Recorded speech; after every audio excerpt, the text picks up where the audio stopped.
course of this live broadcast. But let's catch up with what's happening across the borders. And 5 days into COP29, and former Irish President Mary Theresa Robinson and former United Nations Secretary General Ban Ki-moon have voiced a resounding call for an immediate and comprehensive reform of the UN climate process. The urgent plea comes in response to troubling remarks made by the president of Azerbaijan, the host country of this year's conference, who provocatively described oil and gas as a gift from God.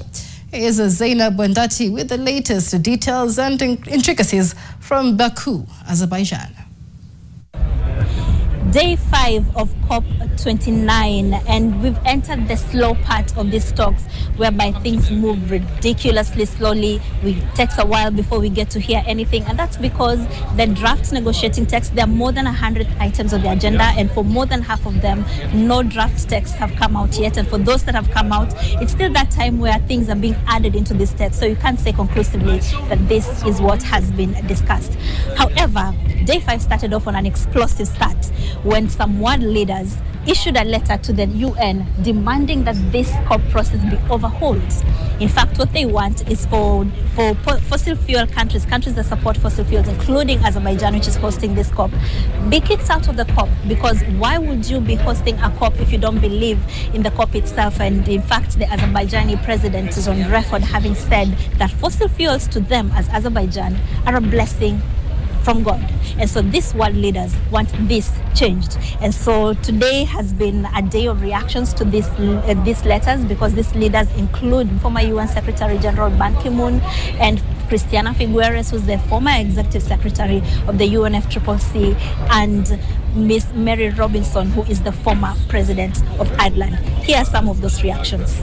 We know that 1,700 fossil fuel lobbyists are here at COP29. That is larger than most country delegations, except for 3 country delegations, including the host country delegations.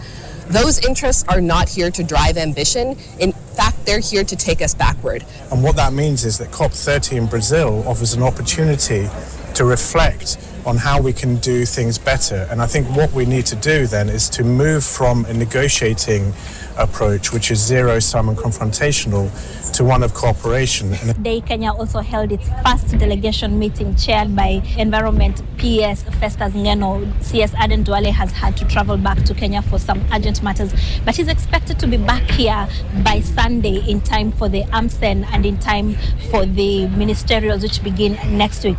And so PS Ngeno wanted to hear from the Kenyans who are here. What are the agenda items they're following? What are the strategies? Are we in line with what Africa wants? And what do we hope to get out of this? We are moving on and soldiering on as a Kenyan delegation, especially under the auspices of the African group of negotiators. As a country and as an AGN, we are working on the negotiations under the new collective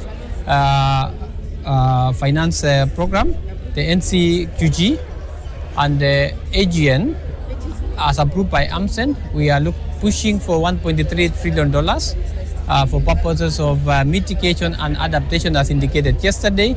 And we are looking forward that this will be shared in a 50-50 equal basis. 50% goes to mitigation, especially programs on mitigation, and 50% on programs that are under adaptation.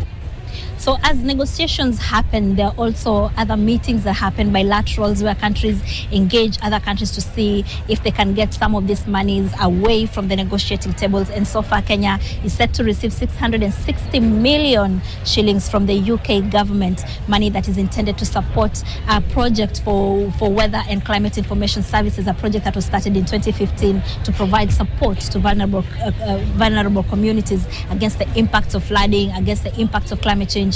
And so this is just week 1. Week 2, we see what happens. And Kenya says it is still keen to make sure that everything it does here